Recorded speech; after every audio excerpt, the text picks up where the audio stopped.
గురుగారు మొదటి ఉత్తరం చూద్దామండి. ఈ ఉత్తరాన్ని శివాజీ గారు కడప నుంచి రాస్తున్నారు.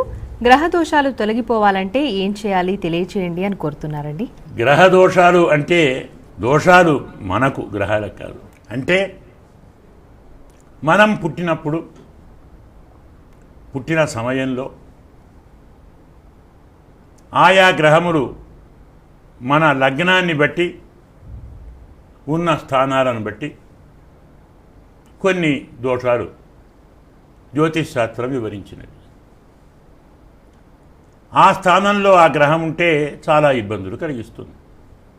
ముఖ్యంగా వ్యయస్థానం అంటాం, అంటే 12వ స్థానం. 12వ స్థానంలో రాహు ఉంటే ఆరోగ్యాన్ని దెబ్బతీస్తాడు, ఐశ్వర్యాన్ని దెబ్బతీస్తాడు, ఆలోచనలను దెబ్బతీస్తాడు. పరిపూర్ణంగా చెప్పాలంటే జీవితంలో ఏ పని సక్రమంగా జరగదు. మొత్తం జీవితకాలం అంతా వర్తిస్తుంది. అది ముందు తెలుసుకొని పరిహారం, ప్రాయశ్చిత్తం, శాంతి చేసుకుంటే బాగుపడతాయి. ఇలాగే మరొక దోషం ఉంది, కాలసర్ప దోషం అంట. కాలసర్పము అని కొందరు దీన్ని ఒప్పుకోరు. అది దేశానికి కానీ వ్యక్తులకు కాదని కొందరి సిద్ధాంతం. కానీ ఆ దోషంతో చాలామంది బాధపడ్డవారు ఉన్నారు, పడుతున్నవారు ఉన్నారు, వారు ప్రాయశ్చిత్తాలు చేసుకొని బాగున్నవారు ఉన్నారు. రాహుకేతువుల మధ్యన తక్కిన 7 గ్రహాలు చేరితే దాన్ని కాలసర్పము అంటారు. ఇలాగే అష్టమ స్థానంలో మనకు కొందరు శుభగ్రహాలు పాపస్థానంలో, పాపగ్రహాలు శుభస్థానంలో, ఇలా కొన్ని ఉన్నాయి. ఇలాంటి వాటి వల్ల వచ్చేటువంటి దోషాలకు నివృత్తిగా మనం శాంతులని, పూజలని, వ్రతాలని, హోమాలని, రామాయణ పారాయణము, సుందరకాండ పారాయణము, రుద్రాభిషేకాలు, ఇలా చాలా చాలా ఉన్నాయి. ఇవన్నీ చెయ్యాలి, చేస్తారు.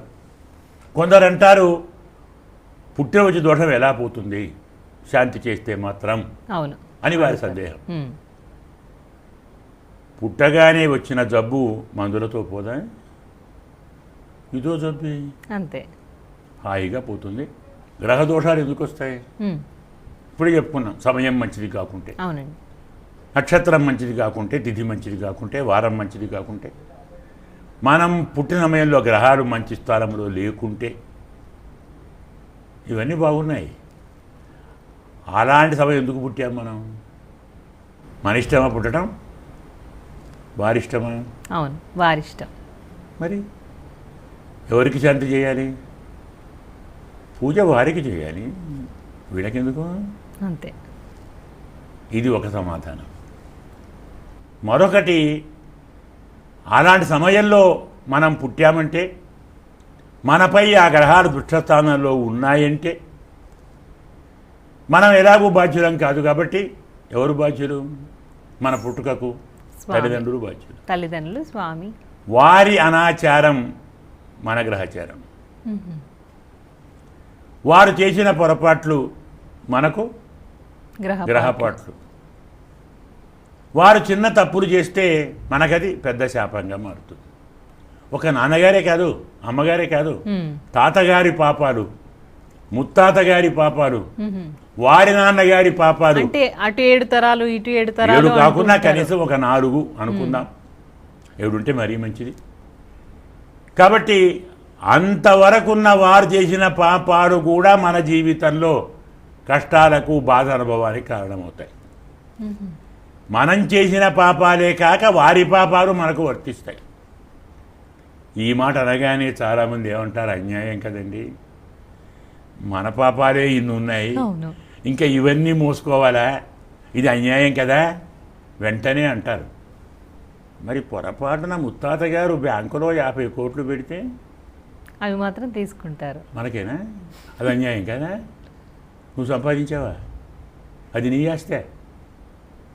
తాతగారు సంపాదించిన ఆస్తి నీదైనప్పుడు వారు సంపాదించిన పాపం నీది కదా? నీది కాదు అంటే అది కూడా నీది కాదు. వారి ఆస్తికి వారసుడైనట్టు పాపానికి కూడా వారసుడు. కాబట్టి మనము తప్పు చేశాం, శిక్ష అనుభవించాం. ఇది ప్రాయశ్చిత్తం అంటే ఏమీ లేదు. దోషానికి శాంతి అంటే తప్పు చేశాం, ప్రాయశ్చిత్తం చేసుకో, శిక్ష అనుభవించు. అంతే. ఆ శిక్ష శరీరానికి కాకుండా మనసుకు. నియమాలు అంటాం, బ్రహ్మచర్యంగా ఉండాలి, ఒక పూట తినాలి, కింద పడుకోవాలి, అబద్ధం ఆడకూడదు, కోపాన్ని తెచ్చుకోకూడదు, పరనింద చేయకూడదు. ఇది శిక్షణ, రక్షణ, శిక్షణ, రక్షణే. కాబట్టి భగవంతుణ్ణి నియమబద్ధంగా ఆరాధించిన వారికి ఏ గ్రహ దోషాలు ఉండవు. వాడు బాగుంటే అందరు మనవాళ్లే కదా. ఏకాదశస్తే గోవిందే కింకుర్వంతి నవగ్రహ. వాడు బాగుంటే వీళ్ళేం చేస్తారు? అందుకు సదాచారంగా ఉండండి, సత్సంప్రదాయంగా ఉండండి, సద్ధర్మాలను ఆచరించండి, భగవంతుణ్ణి ఆరాధించండి. ఏ గ్రహ దోషాలు దరిచేరవు. మీ దగ్గరికి రావు, మిమ్మల్ని బాధించవు. ధర్మ సందేహాలు కార్యక్రమంలో చిన్న విరామం తీసుకుందాం.